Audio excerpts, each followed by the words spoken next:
Hi, and welcome. I'm Pastor Charlie with New Hope Lutheran Church. So good to see you back at the shop after a summer of being away.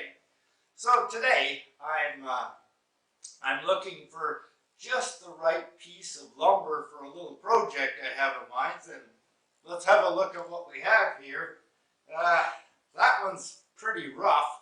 It's got a knot in it as well. And this one, well, it might do, but it's got paint on it, so yeah. That one, that's too thin. And this one, well, it's way too thick. And that one, well, it's too long, and it's got wane edges on it. It's not nicely squared off, so away with that one. And that leaves us with nothing now. And it occurs to me, I can come up with all kinds of reasons not to use any of those pieces of wood.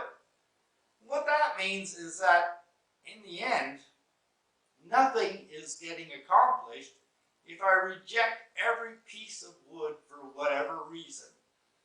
And there are ways to work around those deficiencies, though. I mean, thin boards can be piled up to make them thicker. The thick lumber could be sawn down to make something thinner. Wide boards could be sawn down as well, or longer ones for that matter. You can sand a rough board and make it smooth or take the paint off it.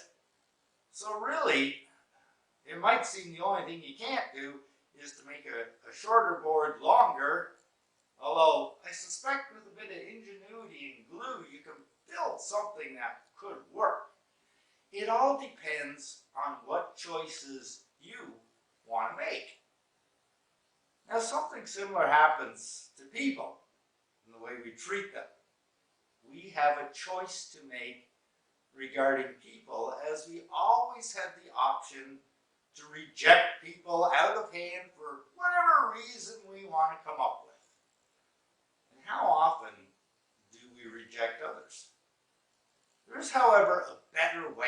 And Jesus spoke about this in Luke 10, 25 to 37, where he tells the popular parable of the Good Samaritan. And if you're not familiar with it, it goes something like this. It's the story of a man who was walking alone down a very dangerous road when robbers attacked him. They took all his valuables and they left him beaten up, half dead at the side of the road. Well, a little while later, one of his own countrymen came by, but even though this beaten up victim of robbery posed no harm, and he was badly in need of help, because he's bleeding all over and everything, that man chose to ignore him and went past on the other side of the road, just leaving him there.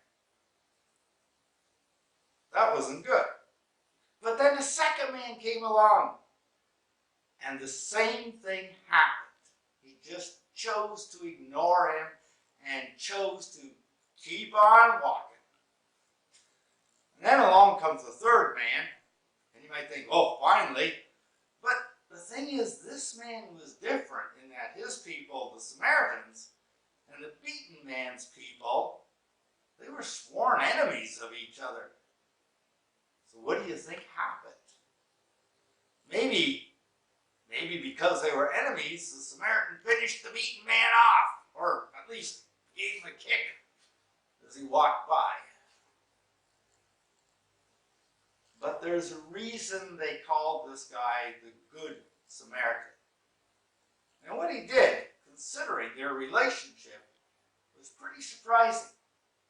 He patched the man up as best as he could, put him on his own donkey, which meant he had to walk, and then took the beaten man to an inn and paid the innkeeper out of his own pocket to look after the man until he was better.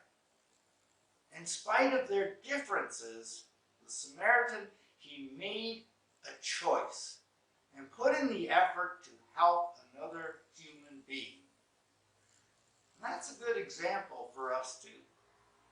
Regardless of our differences, God encourages each of us to put aside differences and choose to assist others in any way we can. May God be with you in that noble